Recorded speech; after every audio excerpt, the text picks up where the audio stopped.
బొత్స ఓసారి సజ్జల మరోసారి బహిరంగంగానే డబ్బులు డిమాండ్ చేస్తారని బాధితులు ఆవేదన వ్యక్తం చేశారు. విద్యాశాఖ అధికారి ప్రవీణ్ ప్రకాష్ సైతం తమని అవహేళన చేశారని వాపోయారు. తమ ఉద్యోగాల తొలగింపు అన్యాయమని న్యాయస్థానం ఇచ్చిన తీర్పును సైతం లెక్క చేయలేదని లోకేష్ ఎదుట గోడు వెళ్లబోస్తున్నారు.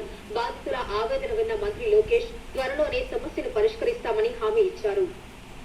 2018-19 నోటిఫికేషన్ ప్రకారంగా మమ్మల్ని రిక్రూట్మెంట్ చేశారు. ఈ ప్రభుత్వం ఇచ్చిన రిక్రూట్మెంట్ చెల్లదు అని చెప్పి మా పోస్టులు తొలగించడం జరిగింది.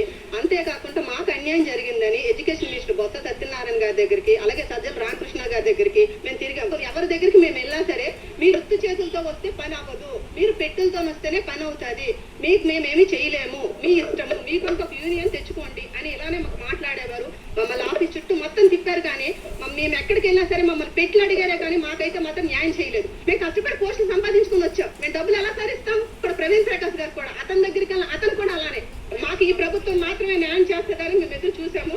మాకు న్యాయం చేస్తుందని నమ్ముతున్నాం సార్. జగన్ గారి ప్రభుత్వంలో లాస్ట్ ఇయర్ 2023 సంవత్సరంలో జూన్ నెలలో మమ్మల్ని ఆపేశారు. తెలుగు ఇంగ్లీషు మాకు వద్దు, మేము స్కూల్లో నుంచి ఎవరైతే సిఆర్టీలు ఉన్నారో వాళ్ళకి ఎంఏలు పీజీలు ఉన్నా లేకపోయినా వాళ్ళ చేతే చెప్పించుకుంటామని ఎస్పీడీ గారు శ్రీనివాస్ గారు మమ్మల్ని తొలగించడం జరిగింది. మళ్ళీ వెనక్కి తీసుకోమని ఎంతసేపు ప్రాధేయపడినా ఎన్నిసార్లు తిరిగినా మాకు ఆ ప్రభుత్వంలో న్యాయం చేయలేదు. మమ్మల్నేమో రాజకీయ నాయకుల ద్వారా వచ్చారు, ఆ ప్రభుత్వంలో మీరు ఎలా పడితే అడ్డగోలుగా వచ్చేసారని చెప్పి అన్యాయంగా తీస్తారు.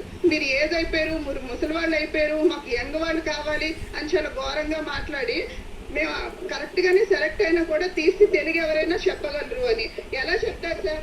ఇప్పుడేమొచ్చి అక్కడుండే స్కూల్ టీచర్లతో క్వాలిఫికేషన్ లేని వాళ్ళతో చెప్పిస్తున్నారు. వీలైనంత త్వరగా అన్నా క్యాంటీన్లు పునరుద్ధరిస్తామని మంత్రి